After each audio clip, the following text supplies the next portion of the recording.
আসসালামু আলাইকুম। শুরু করছি আপনাদের প্রশ্ন উত্তর নিয়ে প্রশ্ন উত্তরের অনুষ্ঠান জ্ঞানী আলো। যথারীতি আপনাদের প্রশ্নের উত্তর দিচ্ছেন মৌলানা আবুল কালাম আজাদ। আসসালামু আলাইকুম। ওয়ালাইকুম আসসালাম ওয়া রাহমাতুল্লাহ। প্রথম প্রশ্ন করেছেন, আসসালামু আলাইকুম, may Allah grant you a long life filled with virtue. As you are aware, the personal income tax rate in Bangladesh is quite high, which can be challenging for those with middle incomes. From an Islamic perspective, is a Muslim required to file income tax? আসলে income tax তো দিতে হবে আইন অনুযায়ী। ইমানদার সব performance করবে। এতে যদি জুলুম হয় তাহলে যারা জুলুম করছেন তারা দায়ী হবেন, আর আপনি যদি মজলুম হন তাহলে আপনিও আল্লাহর কাছে জাযা পাবেন, আশা করা যায় ইনশাআল্লাহ। জি, দ্বিতীয় প্রশ্ন করেছেন, if Islam is the culmination of আল্লাহস guidance and is therefore a universal faith, does this universalism have any significance today? যদি ইসলাম আল্লাহর দিক নির্দেশনার পরিপূর্ণ রূপ হয় এবং সে কারণে এটি হয় একটি সর্বজনীন ধর্ম, তবে এই সর্বজনীনতার কি আজকের দিনে কোনো তাৎপর্য রয়েছে?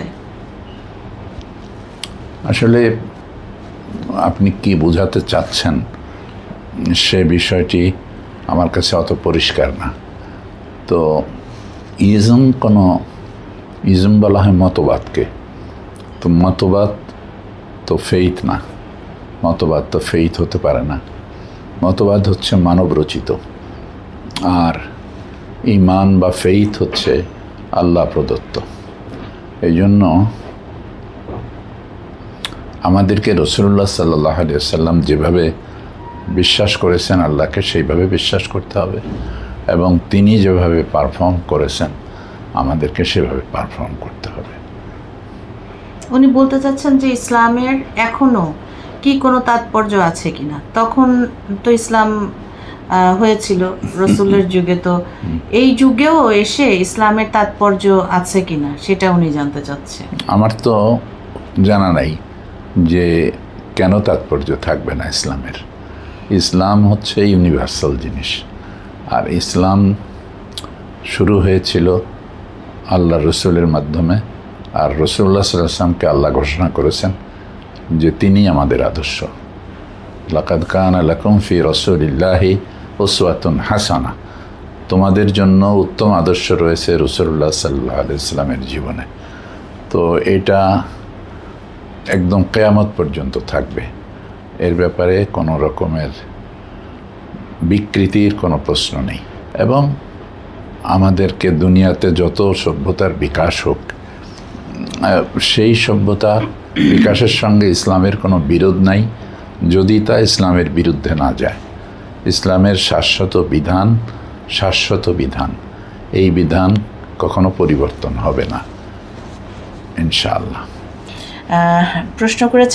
একজন প্রশ্ন করেছেন যে এই দেশে যারা ইসলাম নিয়ে নাড়াচাড়া করে তারা এত অহংকারী হয় কেন? আচ্ছা, অহংকারী তো হতে পারে যে কোনো মানুষই। ইসলাম আলাদের দিকে মানুষের দৃষ্টিটা একটু বেশি নিবদ্ধ থাকে, একটা সার্চ লাইটের মতো মারা হয় তাদের দিকে। যেহেতু তারা আল্লাহর কথা বলেন, রসুলের কথা বলেন, যেহেতু তারা আখেরাতের কথা বলেন, দ্বীনের কথা বলেন, সুতরাং তাদের আখলাকের ভিতরে এগুলো আছে কিনা এটা লোকেরা দেখতে চায়। ভালো নিয়তেই তারা দেখে, তবে এদের ভিতরে অহংকার আছে কথা বলা যাবে না। অহংকার খুব ডেঞ্জারাস জিনিস, মারাত্মক জিনিস। এতটুকু সরিষা পরিমাণ অহংকার কারো মধ্যে যদি থাকে তাহলে তাকে আল্লাহ জান্নাতে দেবেন না, জান্নাতে যেতে দেবেন না, জান্নাতে সে হবে না। অথচ অহংকার খুব মারাত্মক জিনিস। শয়তান হয়েছে ইবলিস, সে কিন্তু অহংকারের কারণেই। আল্লাহ নিজে বলছেন, সে অমান্য করলো হুকুম, ওয়াস্তাকবারা, এবং সে অহংকার করলো। এই কারণে তাকে শয়তান হয়ে যেতে হয়েছে। আনানিয়াত, আমিত্ব যার ভিতরে আছে তার ভিতরে অহংকার আছে। আমিত্ব থাকা ঠিক না। আনা খায়রুম মিনহু, আমি তার চেয়ে ভালো, এটা ছিল ইবলিসের মূল বক্তব্য। আনা খায়রুম মিনহু, আমি মানুষের চেয়ে ভালো। খালাকতানি মিনান নার ও খালাকতাহু মিন তিন। আল্লাহ, তুমি আমাকে আগুন দিয়ে সৃষ্টি করেছো এবং তাকে মাটি দিয়ে, সুতরাং আই এম বেটার দেন হিম। এই কথা বলাই তার জন্য জাহান্নামে যাওয়ার কারণ হয়েছে, শয়তান হয়ে যাওয়ার কারণ হয়েছে। এবং এই জন্য অহংকার থেকে মুক্ত থাকতে হবে।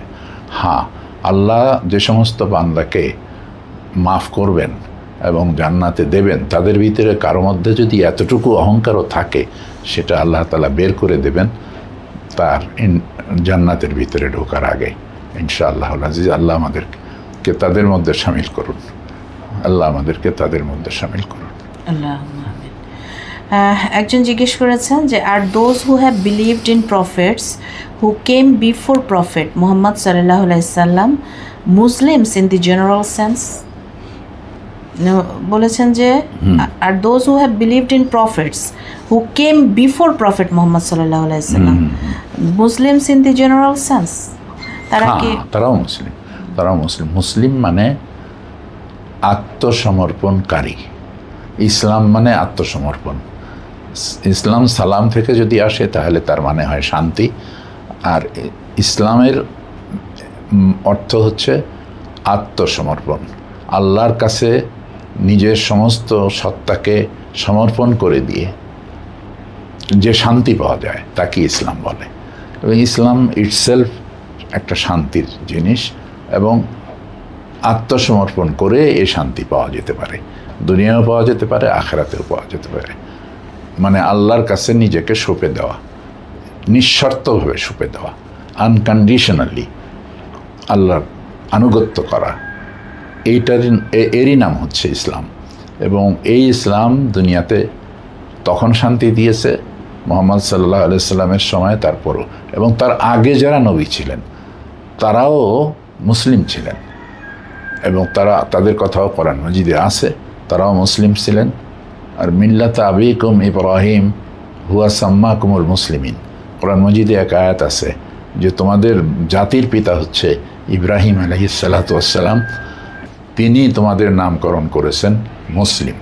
এই তিনির ক্ষেত্রেও অনেক মুফাসসির বলেছেন যে এই তিনি হলো আল্লাহ, আর অধিকাংশ মুফাসসির বলেছেন এই তিনি হলো ইব্রাহিম আলাইহিস সালাতু ওয়াস সালাম, তোমাদের নামকরণ করেছেন মুসলিম। সুতরাং সব নবীরাই মুসলিম ছিলেন, এবং যুগে যুগে সমস্ত আল্লাহ বিশ্বাসী মানুষ তারা মুসলিম ছিলেন। জি জি। তো আজকে এই পর্যন্তই আমরা শেষ করছি। শেষ করবার সময় আমি কালকে আব্বার একটা কথা শুনেছিলাম, সেই কথাটা শুনে আমার ভীষণ ভালো লেগেছিল, বলার চেষ্টা করছি, না হলে আব্বা হেল্প করবে। কথাটা ছিল হলো ঐক্য মানে যে সবার মতের ঐক্য হবে সেটা না, মত ভিন্নতা থাকতে পারে, কিন্তু ঐক্য অর্থ হচ্ছে যে আরেকজনের মতকে আমি রেসপেক্ট করব বা সেই মতকে মেনে নিয়ে আমি তার সঙ্গে ঐক্যতায় থাকবো, এমন একটা কথা তুমি ওলামায়ে কেরাম বলেন যে ইত্তেহাদ মাল ইখতিলাফ। জি। ইত্তেহাদ মানে ঐক্য, মাল ইখতিলাফ মানে মত পার্থক্য সহকারে, মানে আচ্ছা একমত হইতে হবে এটা জরুরি না। যার যার মতে তিনি থাকবেন, তার ওইটার জাজমেন্টটা আল্লাহর কাছে থাকবে, আল্লাহ ঠিক করবেন, সে কি পুরস্কৃত হবে না তিরস্কৃত হবে, কিন্তু ইত্তেহাদ থাকতে হবে। ওয়াতাসিমু বিহাবলিল্লাহি জামিআন ওয়া লা তাফাররাকু, তোমরা আল্লাহর রশিকে সম্মিলিতভাবে মজবুত করে ধারণ করো এবং পরস্পর দলাদলি করো না। জি। এই হচ্ছে অ্যাপিলটা আল্লাহ তাআলা করেছেন, এবং সেটা হচ্ছে এবং হবে। আমি অত্যন্ত আশাবাদী যে পৃথিবীতে অনেক বড় চেঞ্জ আসতেছে, এবং এই চেঞ্জটার প্রধানত ইসলামের পক্ষে আসতেছে। ফিলিস্তিনকে কেন্দ্র করে একটা চেঞ্জ আসছে সারা দুনিয়াতে, শুধু মুসলমানরাই না, অন্য ধর্মের লোকেরাও এই মজলুমদের, গাজার মজলুমদের পক্ষে অবস্থান নিয়েছেন, এবং